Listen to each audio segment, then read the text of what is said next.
Sindh assembly में बल्दियाती निज़ाम से मुतालिक तरमीमी बिल 2021 कसरत राय से मंजूर किया गया है। MQM, PTI और GD अरकान ने ऐवान में एहतजाज किया और कार्रवाई का बॉयकॉट भी किया। अच्छा, अपोजिशन अरकान का क्या कहना था कि उन्हें नए बल्दियाती निज़ाम से मुतालिक एतमाद में नहीं लिया गया और एहतजाज के दौरान अपोजिशन अरकान ने स्पीकर डाइस के सामने प्ले कार्ड्स भी उठा रखे थे और नारेबाजी भी करते रहे और कार्रवाई का बॉयकॉट करके चले भी गए। अच्छा, सिंध के नए बल्दियाती निज़ाम के तहत कराची मेट्रोपॉलिटन कॉरपोरेशन के ज़ेर इंतज़ाम मेडिकल एंड डेंटल कॉलेज समेत जो दीगर उनका इंतज़ाम सिंध हुकूमत संभालेगी और तालीम और जो सेहत का शोबा है बल्दियाती इदारों से वापस ले लिया गया है। लोकल गवर्नमेंट तरमीमी बिल 2021 के मुताबिक कराची समेत सिंध के बड़े शहरों में कॉरपोरेशंस और जो टाउन्स हैं उसका निज़ाम होगा। और तरमीमी बिल पर MQM के पार्लिमानी लीडर कंवर नवीद जमील ने कहा है कि जी पूरे सिंध के बल्दियाती निज़ाम पर डाका डालने की कोशिश।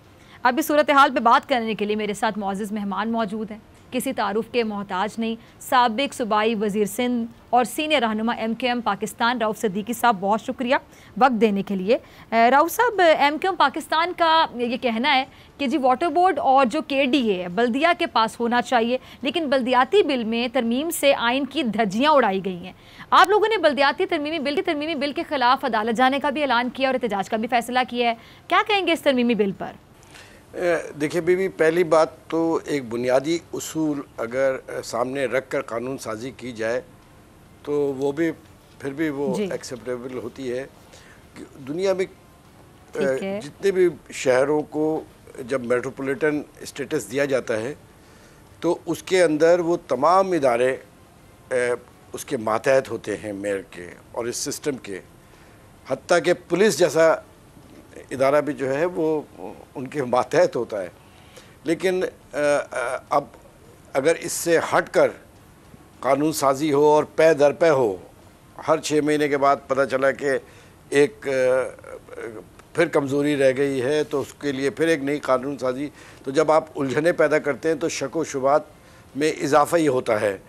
और ख़ास तौर पर सिंध एक ऐसा सूबा है जो पॉलिटिकली भी और एक लसानी बुनियाद पर 1972 से एक इसका शिकार रहा है।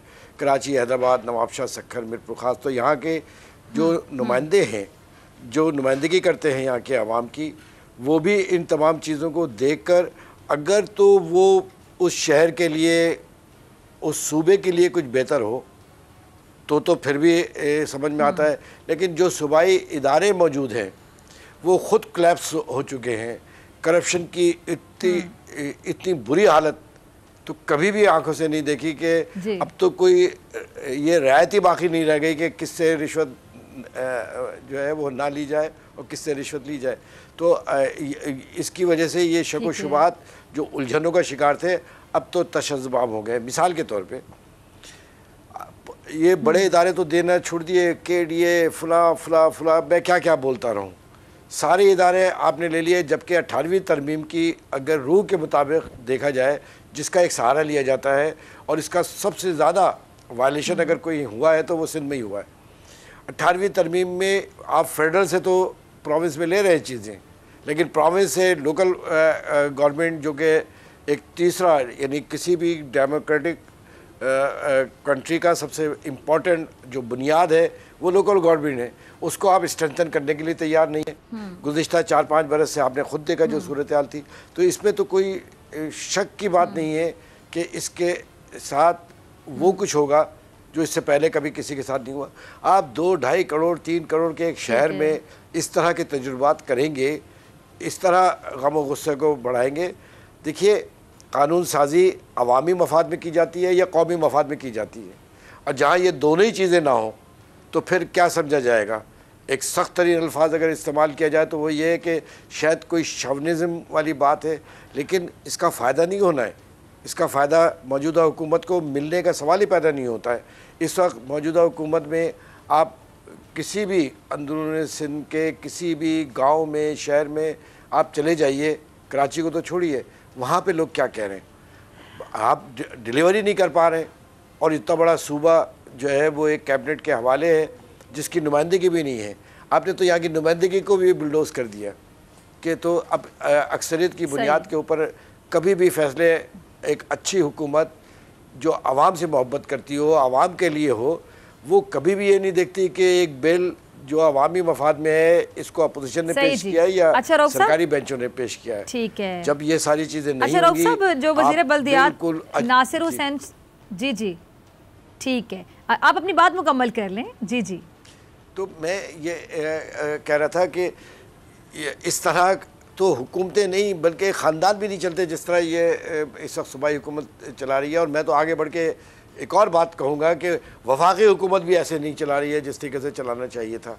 इन बुनियादों से और इसको बुनियाद बनाकर बिल्डोज करके चीज़ें की जाएंगी तो इसका मतलब है कि कहीं ना कहीं कुछ कमज़ोरी तो है ना, चाहे वफाक हो चाहे वो प्रॉमिस हो। लेकिन प्रॉमिस तो खैर बहुत ज़्यादा इतना फ्रस्ट्रेशन बढ़ चुका है। मिसाल के तौर पे आप अंदाज़ा लगाइए कि आप सरकारी नौकरियों के लिए आप सक्कर में टेस्ट ले रहे हैं, उसमें बच्चे किस तरह जाएंगे वहाँ टेस्ट देने के लिए और बच्चियाँ किस तरीके से जाएंगी। यहाँ से जाए सक्कर में और सक्कर में जाके आप टेस्ट करें और फिर 3 साल तक उसी बुनियाद पर आप नौकरियाँ करते रहे।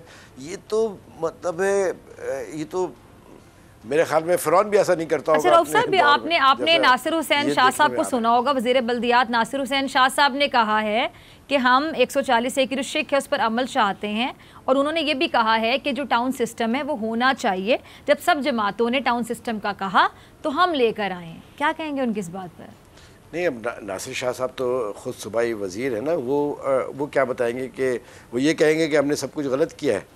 बात यह है कि मैं तो एक लम्हे के लिए, चलिए मैं मानने के लिए तैयार नहीं हूँ, लेकिन एक लम्हे के लिए मैं नेक नीयती भी समझ लूँ, खुलूस भी समझ लूँ, इखलास भी समझ लूँ, लेकिन ग्राउंड के ऊपर जो इसके रिपरकशन होंगे वो क्या होंगे।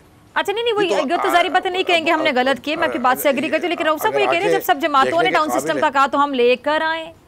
तो वो कह रहे हैं, तो आपके सामने है कि जो यहाँ की नुमाइंदा जमात है, सिंध के शहरी इलाकों की, कराची, हैदराबाद, नवाबशाह, सक्कर, ये मुत्तफ़िक़ा तौर पे यहाँ की नुमाइंदा जमात है। ये अलग बात है कि 2018 के इलेक्शन में जो है वो सदक़े के तौर पे हमारी सीटें बांटी गई हैं और हमें जानबूझकर हरा कर लोगों को अकोमोडेट किया गया है। क़तई नज़र इस बात के जनवन नुमाइंदगी तो MKM की है ना, यहाँ पे उसकी लीडरशिप है और ये इतने 22 किस्म के लोग नहीं हैं MKM के वो एक अच्छी बात को अपोज ही करते रहें। अच्छी बात, कितने कानून साजियाँ हुई हैं 2018 से लेकर अब तक, MKM ने इसको सपोर्ट किया है।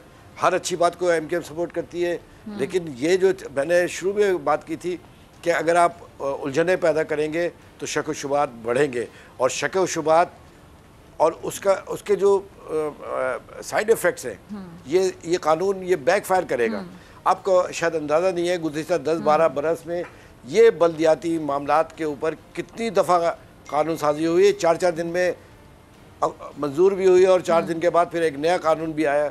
तो इस तरह नहीं करें। ये अमन और मोहब्बत की सरजमीन है, इसमें मोहब्बत बांटें। ये हुकूमत के लिए भी बड़ा लम्हे फ़िक्री है। हुकूमतें इस तरह नहीं चलती कि आप एक बुलडोज करते जाएं और 3-4 करोड़ की आबादी को आप इस तरीके से दीवार से लगा दें, चाहे वो वफाक हो चाहे वो सूबाइयों में, दोनों के लिए। ठीक है। अच्छा रऊफ साहब, बल्दियाती इलेक्शन की मैं बात करना चाहूँगी। सिंध हाई कोर्ट ने सूबे में बल्दियाती इलेक्शन करवाने से मुताल्लिक केस के दौरान ये कहा था कि सूबाई हुकूमत के रवैया जो है ना, उससे ये लगता है कि जो बल्दियाती इलेक्शन है वो करवाने में संजीदा नहीं है। तो आपको क्या लगता है कि पीपल्स पार्टी क्यों देर कर रही है बल्दियाती इलेक्शन करवाने में? देखिए, पहली बात ये है कि कोई संजीदा हो ना हो, कोर्ट्स को तो मालूम होना चाहिए ना कि कोई संजीदा हो या ना हो। हुकूमत के तो अदालत के तो फैसले होते हैं और उस पर वो इम्प्लीमेंट कराते हैं। उनके पास तमाम ऑर्गन्स मौजूद हैं जिसके ऊपर वो इम्प्लीमेंट करा सकते हैं। और अच्छा, हुकूमतें जब इंतखाबात से भागती हैं क्यों हैं, डरती क्यों हैं? उसकी वजह ये है कि उनको पता होता है कि जब वो ग्राउंड पे आवाम के पास जाएंगे तो आवाम उनसे कारकर्दगी का पूछेंगे। अच्छा, यहाँ तो मामला कारकर्दगी का भी नहीं रहा, यहाँ तो मामला ज़िंदगी और मौत का हो गया है। लोग फाकों से का शिकार हुए हैं, सफ़ेद पोश ज़कात लेते हुए घूम रहे हैं। किसी भी इदारे में कोई अपना काम लेके चला जाए तो वो सिवाय उसको इज़्ज़त नफ्स और उसको धुतकारने के तो और कुछ भी नहीं है। ये वो बातें नहीं है जो मैं सुनी सुनाई बातें कर रहा हूँ, ये तो मैं आपको वो बात बता रहा हूँ। और मैं किसी के भी किस्से नहीं सुनाता, जो कुछ मैं अपनी आंखों से देखता हूँ वो मैं कहता हूँ। तो यहाँ तो ये सूरत हाल है, अदालतों में क्या हो रहा है ये भी आपको मालूम है। मैं समझता हूँ कि फैसला कुन किरदार अदालत ही कर सकती है। Sindh high court, supreme court ये आगे बढ़े और इसके ऊपर अमल दरामद कराए।